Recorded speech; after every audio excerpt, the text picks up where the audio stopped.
میدان نہیں بلکہ نفرت اور ظلم کا قبرستان ہے۔ انشاءاللہ جتنے نفرت اور ظلم کی آندیاں اٹھیں گی اسی گاندھی میدان میں وہ اپنی موت مر کے دفن ہو جائیں گے۔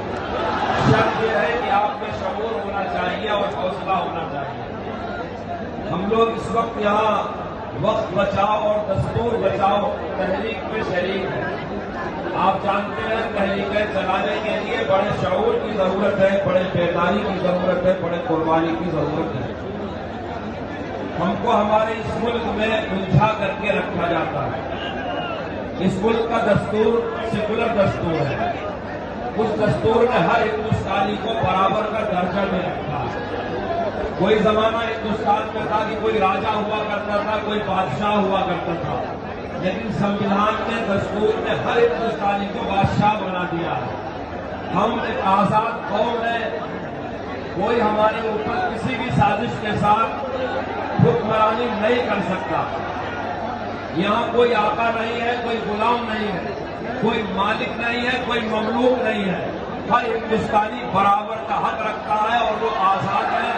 اس کی جان مال محفوظ ہے، عزت آبرو محفوظ ہے۔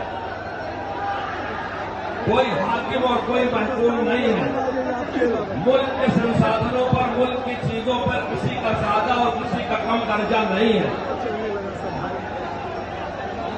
جمعیت علماء ہند نے مسلسل تحفظ آئین کانفرنس کیا، تحفظ جمہوریت کانفرنس کیا ہے، قومی یکجہتی کی کانفرنسیں کیا ہے، دیگر ملی مسائل پر جمعیت علماء نے اسی بہار میں، اسی پٹنہ میں کئی اجلاس کیا ہے۔ وقت جس کے حوالے سے آج آپ کا یہ جلسہ ہے، جب وقت کے بارے میں یہ کالا قانون بنایا گیا اور ابھی وہ دونوں ایوانوں میں پیش نہیں ہوا تھا اور وہ قانون نہیں بنا تھا بلکہ قانون سازی کے مراحل سے گزر رہا تھا، تو حضرت صدر محترم امیر الہند مولانا سید ارشد مدنی دامت برکاتہ نے اندرا گاندھی انڈور اسٹیڈیم میں 3 نومبر 2024 کو ایک بے مثالی اور تاریخ ساز اجلاس بلایا اور اس کی پرزور مخالفت کیا۔ اس اجلاس میں حضرت نے، آپ میری بات کو غور سے سنیں، اس اجلاس میں حضرت نے جمعیت علماء بہار کے ذمہ داروں کے ذریعے سے آپ کے چیف منسٹر صاحب کو بھی مدعو کیا تھا، مگر ان کی بدقسمتی کہ وہاں پہنچ نہیں سکے۔ جن 2 بیساکھیوں پر فرقہ پرستوں کی حکومت چل رہی ہے، حضرت نے آندھرا پردیش کے چیف منسٹر کو بھی دعوت دیا تھا، وہ خود نہیں آئے لیکن اپنی پارٹی کے نائب صدر کو بھیجا۔ انہوں نے 3 نومبر کے اندرا گاندھی انڈور اسٹیڈیم میں اعلان کیا کہ ہمارے سی ایم اور ہماری پارٹی اس وقت قانون کو منظور نہیں ہونے دیں گے۔ لیکن دنیا نے دیکھا بعد میں کیا ہوا۔ حضرت نے 3 نومبر کے بعد 24 نومبر کو اسی پٹنہ میں باپو سبھاگار اسٹیڈیم میں اپنا ایک تاریخی اجلاس جمعیت علماء بہار کے تحت بلایا۔ حضرت صدر محترم نے شرکت کیا۔ یہاں بھی بہت سارے لوگوں نے اس بات کا تیقن دلایا، کہا کہ یہ کالا قانون وہ سیکولر لوگ جو فرقہ پرستوں کے سپورٹ اور سہیوگ میں ہیں، جن کی بیساکھیوں پر یہ فرقہ پرست سرکاریں چل رہی ہیں، وہ اس کو منظور نہیں ہونے دیں گے۔ حضرت نے پھر 15 دسمبر 2024 کو صوبہ آندھرا پردیش کی تاریخی شہر کڑپا کے آزاد نگر میدان میں بہت تاریخی اجلاس کیا اور اپنی بات وہاں رکھی، اور ہندوستانی مسلمان اور ہندوستانی سیکولر عوام کیا چاہتے ہیں وہاں کی سرکار کو اچھی طرح واضح کر دیا۔ جب بھی لوگوں نے یہ کہا تھا کہ یہ سیکولر سرکاریں ہیں، یہ کبھی دباؤ میں نہیں آئے گی، مگر آج کے اس اجلاس میں میں آپ کو کہتا ہوں، مجھے افسوس ہے ان دونوں باپوؤں پر جن کو آپ اور ہم سیکولر سمجھتے ہیں، حالانکہ یہ زبردست فرقہ پرستی کے دباؤ میں ہے۔ ہونا یہ چاہیے تھا اگر کسی مسئلے سے انہوں نے سپورٹ کیا تھا تو یہ ڈرا کر کے اپنی بات کہہ سکتے ہیں، مگر مجھے افسوس ہے ایسے سیکولر لوگ جن کو اس ملک کی ریاستوں میں عرصہ دراز تک چیف منسٹر رہنے کے تجربات ہیں، جن کو لوگ سوشل سمجھتے ہیں، خدمت گزار سمجھتے ہیں، सेकुलर समझते हैं, जिनसे इंसाफ की उम्मीदें रखते हैं, वो फिरका परस्तों के दबाव में आ गए और उन्होंने इस कानून को मंजूर होने में पूरा सपोर्ट किया। जब सदर जमहूरिया के दस्तखत हो गए तो हजरत सदर मोहतरम ने सुप्रीम कोर्ट में इस कानून को चैलेंज किया, क्योंकि इन मराइल से गुजरने के बाद वही एक रास्ता हमारे पास बाकी रह जाता है कि हम अपने मुल्क की सबसे बड़ी अदालत से रुजू हो और उससे इंसाफ की गुहार लगाए। और बहुत सारे लोगों ने रिप्रेजेंट दाखिल किया, लेकिन मेरे दोस्तों, जिन 5 लोगों को सुप्रीम कोर्ट के CBI के सामने अपनी बात कहते उनके संगठनों के वकील कभी जवाब नहीं का फंसे, संगठनों हित के वकील ने और दीगर वकील ने अपनी बात पेश किया। फैसला जज साहिबान मोहतरम ने महफूज कर लिया है।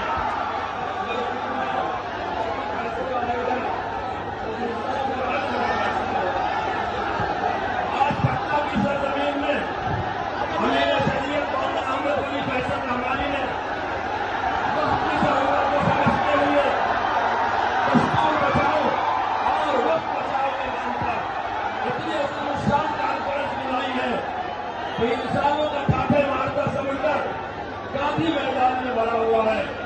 हजरत सदर मोहतरम मौलाना सैयद अरशद मदनी अमीर उल हिंद आलिम बरकातहू को हजरत अली शरीयत मौलाना अहमद अली फैसाली कामत बरकातहू ने खून किया था। हजरत की सेहत नासाज है, हजरत को तशरीफ नहीं ला सके, अपना पैगाम भेजा है और ये जाहिर करने की कोशिश किया है कि हजरत अमीर उल हिंद का एतमाद हजरत अमीर शरीयत को हासिल है, उनकी तारीख हासिल है, उनका ताउन हासिल है। नाज़िर के पैगाम को आपको मैं कहता हूँ, अल्हम्दुलिल्लाह वस्सलातु वस्सलामु अला सय्यिदिना मुहम्मद व अला आलिहि व अस्हाबिहि अजमईन। मोहतरम हज़रात, अस्सलामु अलैकुम व रहमतुल्लाहि व बरकातुहू। ये सलाम आपको अमीरुल हिंद सदर जमीयत उलमाए हजरत मौलाना सैयद अरशद मदनी दामद बरकातहू पहुंचा रहे हैं। इमारत शरीयत बिहार, उड़ीसा, झारखंड व मगरबी बंगाल के वक्त बचाओ दस्तूर बचाओ कॉन्फ्रेंस पटना में मैं खुद शिरकत का इरादा रखता था, लेकिन तबीयत के खातिर की वजह से मैं सफल नहीं हो सका। मैं इस प्रोग्राम की कामयाबी के लिए दुआ गो और इन तमाम लोगों की ख्वाहिशों और कोशिशों को कदर की निगाह से देखता हूँ। तो इस प्रोग्राम के इनेकाद में पेश है वक्त के तहफ़्फ़ुज़ की लड़ाई हमारे वजूद की लड़ाई है। हमारे मज़हब में बराह रास्त दाखिल है। वक्त को बचाना हमारा मजहबी तरीका है। मुसलमान हर चीज समझौता कर सकता है, लेकिन अपनी शरीयत में किसी तरह की मुदाखलत बर्दाश्त नहीं कर सकता। वक्त हमारा मजहबी और शरई मसला है, जिस पर उलमाए उम्मत का इज्मा और तमाम मुसलमानों का इत्तेहाद है। तो आज भी आपका ये जलसा तमाम मिलती जमातों का जलसा है। मज़हब की इब्तिदा ज़माने नबुव्वत से हो गई थी, खुद आप सल्लल्लाहु अलैहि वसल्लम ने भी वक्त किया और दूसरे लोगों ने भी वक्त किया। आप की जमीन पर सबसे पहली मस्जिद कुबा बनाई और मदीना मुनव्वरा में भी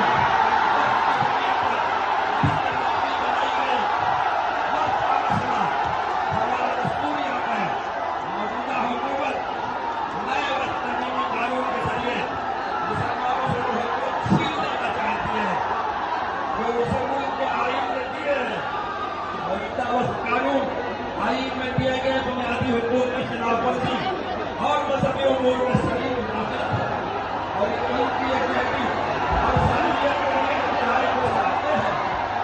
हमने इस तरह के ज़ुल्म और इंसाफी के खिलाफ पहले भी लड़ाई लड़ी है और आइंदा भी लड़ेंगे। वक्त इस्लामी शरीयत का बुनियादी हिस्सा है, इसलिए इसमें कोई ऐसी तमीम काबिल कबूल नहीं हो सकती जो इसका मजहबी किरदार और शरई बुनियाद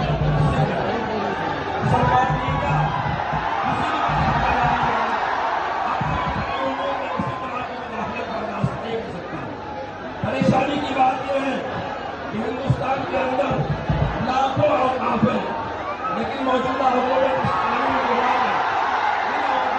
करना चाहती है और मुसलमानों के आप को भूल जोड़ कर कह रही है कि ये कानून औकाफ की हिफाजत के लिए लगाया गया है। जमीयत उलमा हिंद कानूनी लड़ाई के साथ साथ मुसलमानों जमहूरियतों और इंसाफ पसंद लोगों के साथ तमाम जमहूरी जराए का भी इस्तेमाल कर रही है। इस लड़ाई में तमाम अपोजिशन पार्टियां, मुल्क की तमाम निजी तंजीमें, इदारे और लोग मुत्तहिद हैं। हमें खुदा की जात पर मुकम्मल यकीन है अगर हमने मिलकर लड़ाई लड़ी तो कामयाबी हमारा मुकद्दर होगी। अगर हम इत्तेहाद और इज्तिमाइयत के साथ आगे बढ़ते हैं तो फिर ताकत और हुकूमत बर्दाश्त नहीं कर सकती। ये हमारे इम्तिहान की सरकारी है। वक्त हमेशा घड़ियां आती रहती है। मुसलमान के अंदर खड़ा होने के लिए नहीं आ रहा है। मुसलमान 1400 साल से इन्हीं हालात में जिंदा है और क़यामत तक जिंदा रहेगा इंशाअल्लाह। हमारा मानना है अगर आईन को बचाना है तो इसमें कानून को कोई क्योंकि हमारी नजर में आईन जमहूरियत का बुनियादी पत्थर है कि अगर उसे दूसरी जगह से हिला दिया गया तो जमहूरियत के रस्मों को पड़ेगा रहेगा। इसलिए हम कहते हैं कि आईन बचेगा वही मुल्क बचेगा। याद रखिए हमारी इस बात में मुकम्मल है कि हमारे तहरीक प्रोग्राम हमारे प्रोग्रामों में इंसाफ की नजर के लिए बड़ी तादाद मौजूद है। इस मसले को हमारी लड़ाई और सत्याग्रह के दरमियान मुल्क को एक आदर्श से ये वक्ती प्रोग्राम किया जा रहा है। सरकारों की असलियत को वक्त की आड़ में मुल्क की अक्सरियत को वक्त की आड़ में मुसलमानों के खिलाफ संपर्क कर दिया गया है। चुनांचे अक्सरियत को ये बावर कराने की साजिश हो रही है। वक्त के नाम पर मुसलमानों ने सरकारी जगह को पूरा कर रखा है और सरासर गलत के साथ है। हकीकत इसके खिलाफ है। हुकूमत ने खुद औकात की जमीन को कब्जा कर रखा है। हमारी पूरी कोशिश होनी चाहिए और शरीयत के शहरों में वक्त के मुताबिक तरीका रही है उनको तबाह दूर करें। अपने आईनी हुकूक का इस्तेमाल करते हुए वक्त में कानून के खिलाफ अदालत में गई। इस मामला पर सुप्रीम कोर्ट ने इस तवज्जो और संजीदगी का इजहार किया। इससे साफ इशारा मिला कि अदालत महसूस करती है कि यह मामला है और वक्त तमीमी कानून गैर आईनी काम है। मुख्तलिफ समाअतों के दौरान जमीयत उलमा हिंद के सीनियर वकील एडवोकेट कबीर सिराज ने मुदल्लत बहस किया। इनकी जो आखिरी बहस थी वो बहुत पुरअसर थी। अदालत ने फरीक़ैन के दलाइल और बहस सुनने के बाद फैसला महफूज कर दिया है। उम्मीद है कि फैसला इंशाअल्लाह आईन की वाला तस्दीक करना रखेगा और हमारा को मिलेगा। अफसोस की बात यह है कि मुल्क को ऐसी हालत में पहुंचा दिया गया है कि इंसाफ की तलाश की। बिस्मिल्लाहिर्रहमानिर्रहीम। बच्चों बात सुनो, खामोश हो जाओ।